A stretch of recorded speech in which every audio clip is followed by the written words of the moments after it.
Hello दोस्तों, कैसे हैं आप सब। आज की हमारी कहानी है घमंडी ननद। रीना बहू तुम्हारी ननद संगीता आ रही है। इस बार तुम मायके मत जाना, उसे 7वां महीना चल रहा है। वो डिलीवरी के बाद ही यहाँ से जाएगी।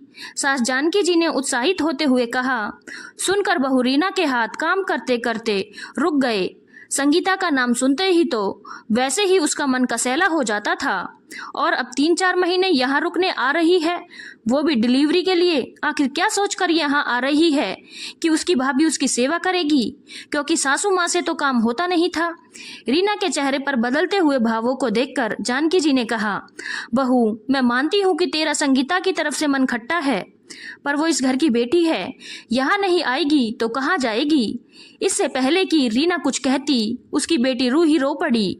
इसीलिए वो उसे संभालने के लिए अपने कमरे में आ गई और अपनी 1 साल की बेटी रूही को गोद में लेकर चुप कराने लगी। तभी उसका पति गौरव नहाकर बाथरूम से निकलकर बाहर आया।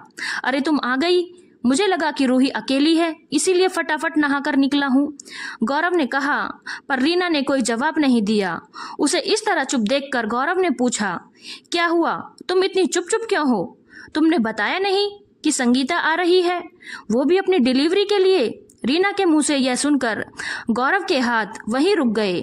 गौरव बोला, हाँ कल मम्मी कह तो रही थी कि संगीता का 7वां महीना चल रहा है, वो इसीलिए डिलीवरी के लिए आएगी। तुम्हें लगता है मैं उसका ध्यान रख पाऊंगी? मुझसे उसकी सेवा होगी? मेरे मन में संगीता के लिए जरा सी भी जगह नहीं है, कैसे कर पाऊंगी मैं ये सब? रीना एक ही सांस में सब बोल गई।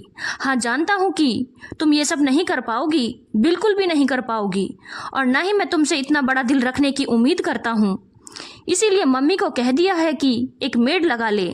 आखिर जैसी भी है बहन है मेरी, उसे आने से तो इनकार नहीं कर सकता। आखिर मम्मी का दिल दुखाने से क्या फायदा, उन्होंने तो कुछ गलत नहीं किया था। गौरव ने समझाया तो रीना ने कहा, मैं उसके यहाँ आने से मना नहीं कर रही हूँ, पर याद रहे मैं उसका कोई काम भी नहीं करूँगी, मुझे यह होगा भी नहीं। कल को भगवान ना करे अगर कुछ गलत होता है तो वो उसका इल्जाम तक मुझ पर लगा देगी।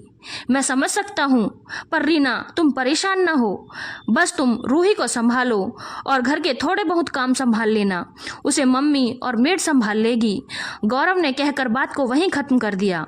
संगीता गौरव की छोटी बहन थी। संगीता गौरव से छोटी थी, लेकिन बदतमीज इतनी थी कि किसी के सामने कुछ भी कह देती थी। मम्मी जी और गौरव उसे खूब डांटते थे, लेकिन वो नहीं सुधरती थी। वो हमेशा ही अपनी भाभी से जलती और उसे परेशान करती। उल्टा वो अपनी भाभी रीना से लड़ पड़ती थी कि वो जानबूझकर उसे डांट पड़वाती है। जब रीना प्रेग्नेंट हुई तब भी संगीता ने उसे परेशान करने में कोई कसर नहीं छोड़ी थी। गौरव उसके लिए कुछ भी खाने की चीज़ लेकर आता तो संगीता पहले उस पर अपना हक जमा लेती। कई बार तो उसके कमरे से खाने पीने की चीज़ें उठाकर ले जाती। जानकी जी उसे खूब डांटती, पर वो थी कि सुधरने का नाम नहीं लेती। अरे मैं इस नालायक लड़की का क्या करूं? इसके पापा और दादी ने इसकी हर जिद पूरी करके इसे नक्सड़ी और जिद्दी बनाकर रख दिया। कितना मना करती थी, मुझसे लड़ने को तैयार हो जाते थे। हमारी बेटी को कुछ नहीं कहेगी, पर अब वो दोनों चले गए और इसे बिगाड़कर मेरे माथे छोड़ गए। जानकी जी को 2 दिन के लिए कहीं बाहर जाना था, इसीलिए संगीता को सख्त हिदायत देकर गई थी कि वो 2 दिन अपनी भाभी का ध्यान रखे और घर से बाहर कहीं नहीं जाए, पर घर पर ही रीना के पास रहे। लेकिन संगीता तो अपने कमरे में ही मस्त रहती, उसे रीना से कोई लेना देना नहीं था। सिर्फ खाना लेने के लिए बाहर आती या फिर अपने झूठे बर्तन रखने के लिए।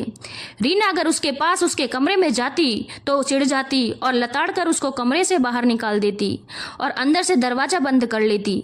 लेकिन दूसरे दिन रीना को सुबह से ही परेशानी होने लगी थी। उसे 2-3 बार संगीता से कहा तो संगीता ने कहा, अरे आज की तो बात है, कल भैया आ जाएंगे तो उनके साथ हॉस्पिटल चले जाना, आज जैसे भी हो सहन कर लो, मैं कहीं नहीं जाऊंगी, कहकर रीना के मुंह पर ही अपने कमरे का दरवाजा बंद कर लिया। कुछ समय पश्चात रीना को ब्लीडिंग भी शुरू हो गई। उसने संगीता से फिर कहा, लेकिन संगीता ने ना तो दरवाजा खोला और ना ही कोई और बात की।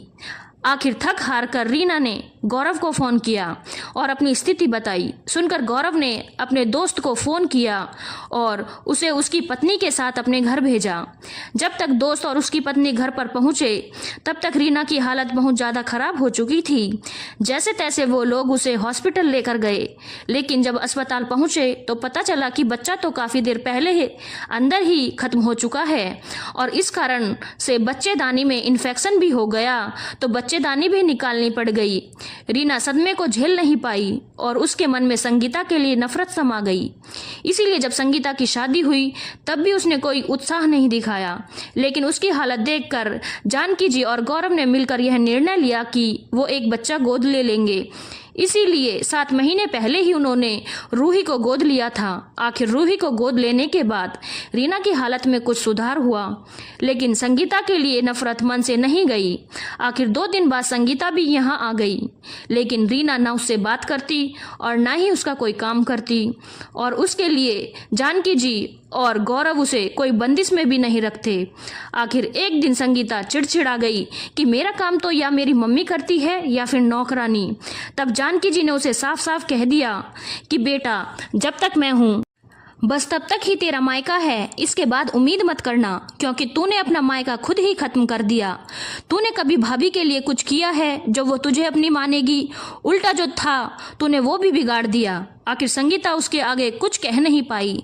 समझ गई कि मम्मी के बाद उसे झेलने वाला कोई नहीं, पर ननद होने का घमंड इतना था कि उसने कभी इसके लिए माफ़ी नहीं मांगी। धन्यवाद दोस्तों। अगर आपको कहानी अच्छी लगी हो तो चैनल को लाइक, शेयर और सब्सक्राइब करना ना भूलें।